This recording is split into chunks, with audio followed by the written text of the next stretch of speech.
Selamat datang, salam sejahtera. Terima kasih karena bersama dengan saya di Naziling Unity Channel. Ahli Parlimen Gua Musang, nafi ditawar habuan, mahu file saman.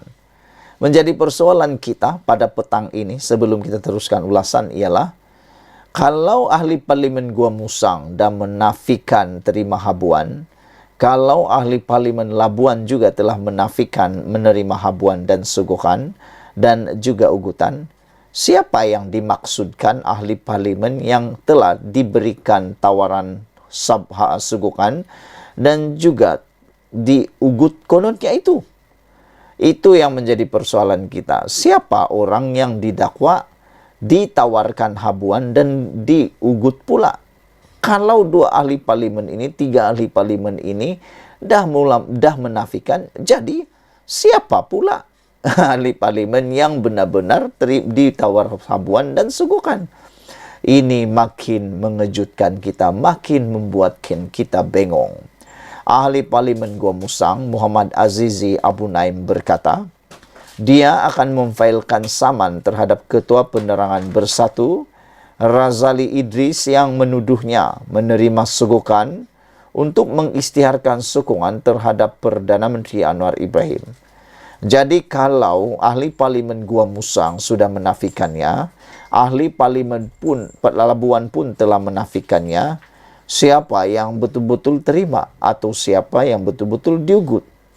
Ataukah hanya pembohongan semata-mata, terkantoilah pula membohongkan? Tak tahulah siapa yang kantoi bohong, siapa yang sebenarnya bohong besar pun tak pasti. Hanya Tuhan yang tahu. Tapi bersyukur kita kerana Parti Bersatu ataupun Pemuda Bersatu, kalau tak silap saya, telah pun satu laporan polis telah pun dibuat berkaitan hal ini. Makna kata adalah ruang polis untuk menyiasat dan dapatlah dibuktikan siapa yang berbohong, siapa yang tidak bohong. Jadi bolehlah kata mungkin laporan polis itu sebenarnya satu perkara yang mungkin boleh merugikan Parti Bersatu, boleh merugikan Perikatan Nasional, kerana secara tidak langsungnya laporan itu nanti akan dapat membuatkan polis membuka siasatan, dan akhirnya nanti ketahuanlah siapa yang bohong, siapa yang cakap benar. Itu sebabnya bagus jugalah ada laporan polis tersebut. Azizi mendakwa tuduhan itu satu fitnah dan dia menafikan ada ditawarkan apa-apa bentuk habuan. Perkara ini tak benar, tak betul, dan ini fitnah yang paling teruk, kata beliau. Saya akan failkan saman kepada Razali yang telah membuat kenyataan menuduh saya ada terima suguhan, katanya ketika dihubungi Malaysia Kini. Tadi juga dalam berita sebentar tadi telah pun dilaporkan bahawa SPRM sendiri membuat laporan polis terhadap Razali, Datuk Razali, kerana dituduh memfitnah SPRM. Sehingga ada netizen kata, lebih baik SPRM saman saja Razali itu dengan dengan saman sebanyak 1 bilion, kata mereka. Ini supaya beliau tidak berani lagi mengulanginya kalau benar dia memfitnah. Pada 11 November lalu, Razali mendakwa wujudnya unsur sogokan kepada 4 ahli parlimen yang menyatakan sokongan terhadap Perdana Menteri. Dalam kes ini, kita percaya wujud unsur-unsur sogokan yang menjanjikan habuan selepas mereka menyatakan sokongan terhadap Perdana Menteri. Kita akan pertimbangkan tindakan undang-undang termasuk membuat laporan kepada pihak Suruhanjaya Pencegahan Rasuah SPRM, kata Razali. Terdahulu, Pengerusi Bersatu Kelantan Kamarudin Mat Noor meluahkan rasa terkejut dengan tindakan Azizi yang menjadi ahli parlimen PN ketika mengisytiharkan sokongan kepada Anwar. Manakala Ketua Penerangan Bersatu Kelantan Bahari Muhammad Noor pula mendakwa bahawa Azizi ada memberitahu terdapat broker politik yang menawarkan sejumlah wang yang lumayan beserta lain-lain manfaat kepada ahli parlimen pembangkang yang mahu membuat kenyataan sokongan kepada Anwar Ibrahim. Bagaimanapun, Azizi tampil menafikan perkara tersebut dan memaklumkan akan mengeluarkan kenyataan berhubung isu itu dalam masa terdekat.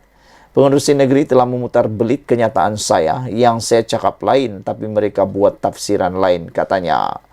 Pada 10 November lalu, Presiden Parti Bersatu berkata pihaknya akan membuat laporan polis dan SPRM atas dakwaan ada unsur rasuah, ugutan berhubung peralihan sokongan beberapa ahli parlimen dari parti itu kepada Anwar.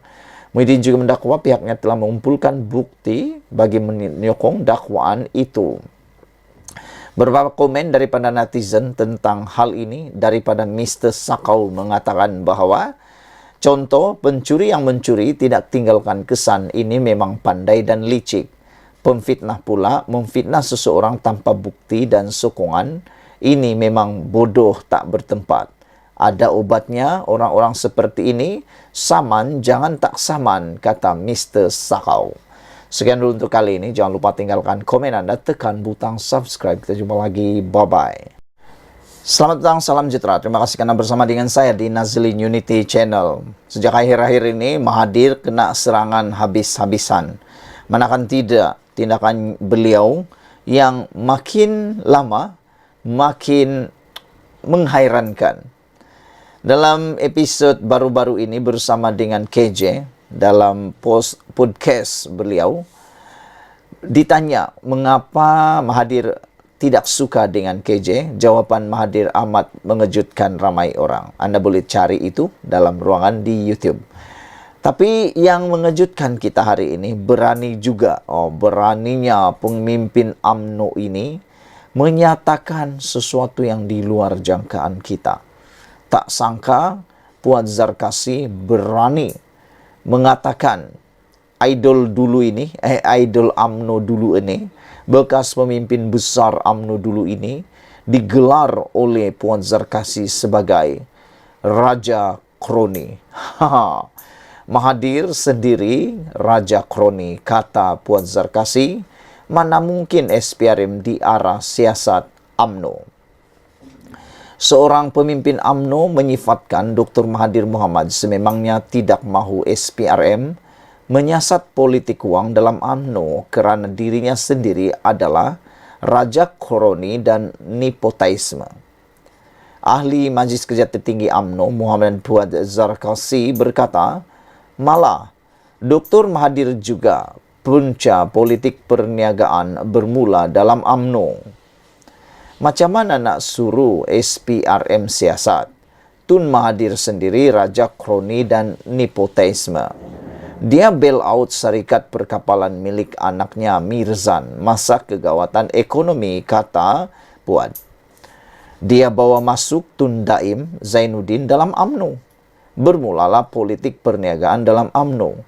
Para korporat makin minat merebut jawatan parti, kata beliau. Tun Mahathir tidak peduli semua itu, hatta UMNO haram. Asalkan dia, anak dan kroninya selamat. Sebab itu, mana mungkin SPRM diarah untuk siasat, tulis Muhammad Puan dalam satu hantaran di Facebooknya hari ini. Untuk rekod, Dr. Mahathir menjadi Presiden UMNO kira-kira 22 tahun. Dari 1981 hingga persaraannya pada tahun 2003. Terdahulu dalam podcast Keluar Sekejap yang dikendalikan Khairi Jamaluddin dan Sahril Sufian Hamdan, Dr. Mahathir berkata, bukan menjadi tanggung jawabnya untuk memanggil SPRM menyiasat politik uang dalam UMNO yang berlaku pada tahun 1990-an. Jelas Dr. Mahathir, pihak berkuasa, tidak seharusnya menunggu arahan untuk bertindak. Jika menyedari berlaku sebarang penyelewengan ataupun politik uang dalam UMNO, katanya. Tambahnya, dia tidak boleh dipersalahkan atas budaya rasuah yang menular dalam UMNO sewaktu memimpin parti itu. Beberapa komen daripada netizen dalam isu ini di dalam ruangan komen di Malaysia kini, Blue Panther kata, jelas betapa buruk hati orang ini. Marah kat KJ kerana anaknya bertanding kalah. Marahkan Datuk Seri Anwar Ibrahim kerana tentang bailout dekat Petronas untuk PKB anaknya. Tujuan dia hanya untuk menjaga anak beranak dan kroninya, kata beliau. Nak tanya apa yang kau buat untuk orang Melayu dan rakyat? Elok nak beri macam mana kerajaan beri kepada rakyat, jangan harap, kata beliau. Seorang lagi, Red Patriot 2782 menulis, Atok 98 asik sebut Perdana Menteri, Perdana Menteri, Perdana Menteri, Perdana Menteri, Perdana Menteri, tak habis-habis meratib Perdana Menteri. Ada hati lagi ke nak jadi Perdana Menteri? Dah lah tu, kata Red Patriot. Zaman dia sudah berakhir. Biarlah Perdana Menteri yang ke-10 mentadbir negara mengikut stylenya sendiri, yang lebih kepada people-centric, yang mengutamakan rakyat, kata Red Patriot. Usup Gorgon pula mengatakan, Muhammad Fuad Zarkasi, jangan cakap orang lah. Kamu juga sembang pandai, tapi tak pandai juga, kata beliau. Pionex kata, ini juga orang yang selalu cakap Melayu malas, kata Pionex Koko. Kerana Mahathir pernah menulis satu tulisan, Melayu mudah lupa. Masih ingat lagi tentang tulisan Mahathir itu? Dia tak sedar berapa ramai Melayu yang buat kerja 2-3 kerja sehari untuk menyara keluarga, kata Pionex. Sebenarnya menurut Pionex, orang Melayu amat rajin. Memang orang Melayu sangat rajin dan ramai antara mereka yang bekerja 2 hingga 3 pekerjaan sehari untuk menyara keluarga. Betapa rajinnya mereka sebenarnya. Anak-anak Mahathir, kroni-kroni dia rajin ke soal Pionex. Dapat habuan buta-buta daripada pembayar cukai Malaysia. Nampak tak bezanya? Kalau anak kamu pandai berniaga, guna duit sendirilah, kata beliau. Kenapa guna duit kerajaan untuk bail out?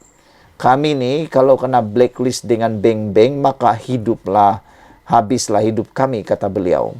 Kami kena bangkit sendiri supaya dapat bayar segala pinjaman kami, kata Pionex. Perlu diingat, pada zaman dia ni, ramai kroni tak dikira bangsa Melayu kah, Cina kah, India kah yang dapat habuan, kata Pionex. Easy money goyang kaki dan kaki spin, kata beliau lagi. Kotaro Minami kata, betul lah seperti yang dinyatakan oleh Fuad Zarkasi, katanya, iaitu Mahathir sendiri raja kroni, kata beliau lagi. Seorang lagi memberikan komen, iaitu Prejudis kata, semakin lama semakin terserla. Satu persatu watak yang dimainkan oleh Atok selama ini, kata beliau. Anak JB kata, putar belit bohong, memori terpilih dan geng tak geng dan akhirnya hilang deposit. Bermaksud orang sudah mula menganggap dia tidak relevan lagi.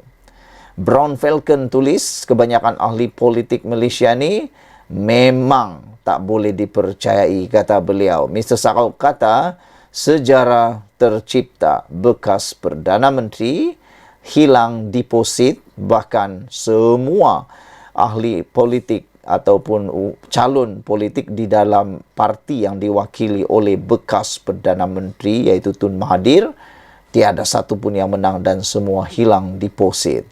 Sebelum kita berpisah, apa pula komen anda tentang ulasan Fuad Zarkasi yang menggelarkan Mahathir ini sebagai Mahathir sendiri raja kroni? Mana mungkin SPRM di arah siasat UMNO?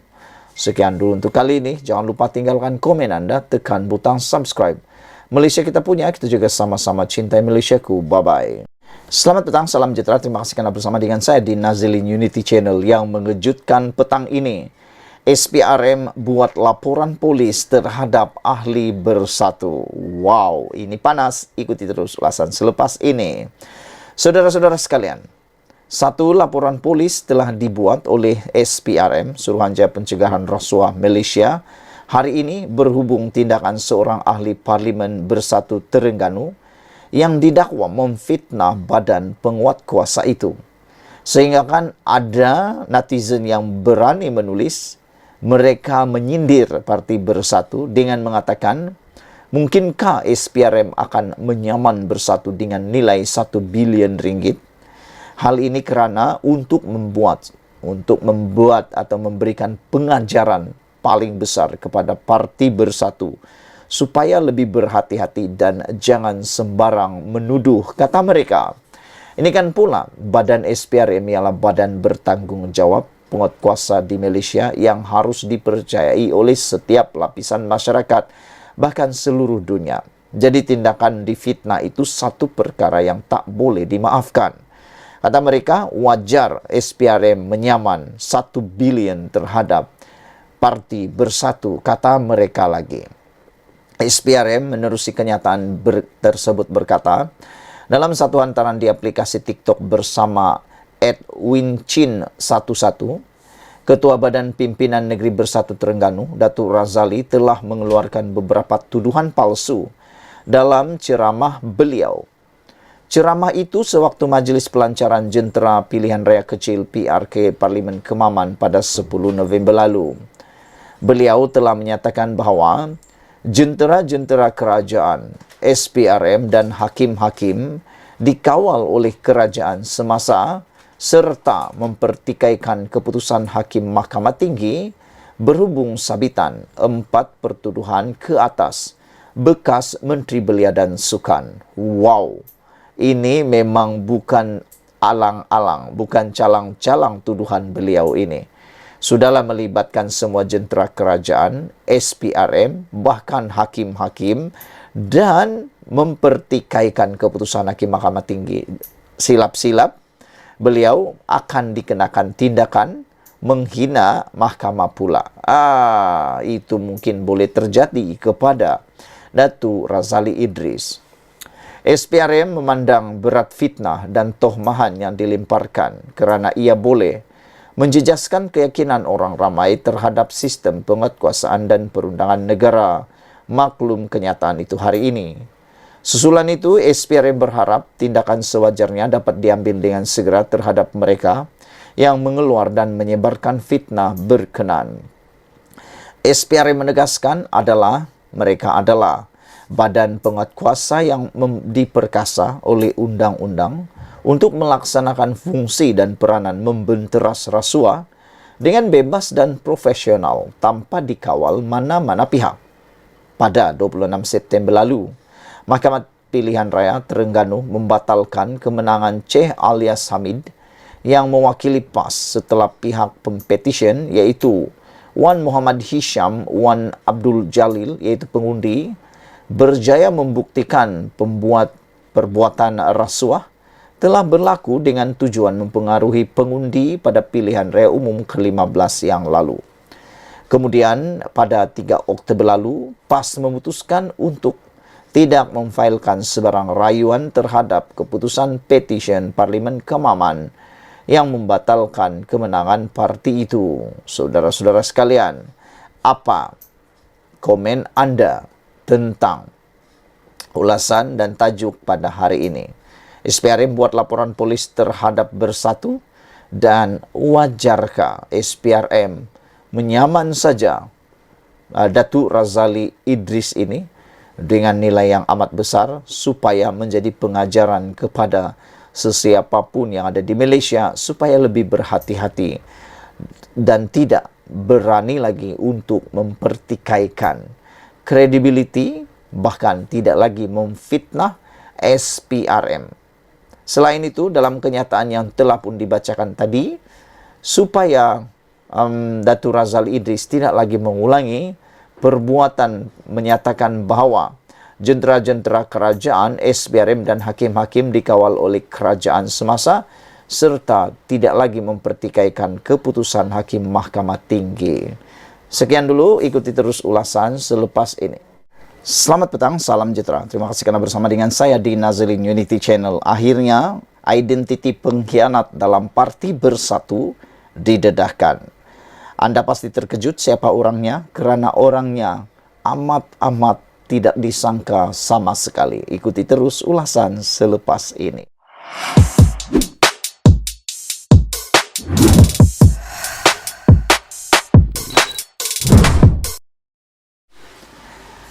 Beberapa hari yang lepas, saudara-saudara, telah didedahkan kononnya ada unsur sogokan dan juga ada unsur ugutan yang menyebabkan beberapa orang ahli parlimen telah menyokong Datuk Seri Anwar Ibrahim sebagai Perdana Menteri.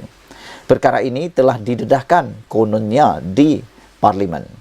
Dan yang lebih mengejutkan kita, di saat dinyatakan oleh menteri berkaitan bahawa tidak ada laporan polis dibuat, tiba-tiba pula muncul pula laporan polis saat tengah malam.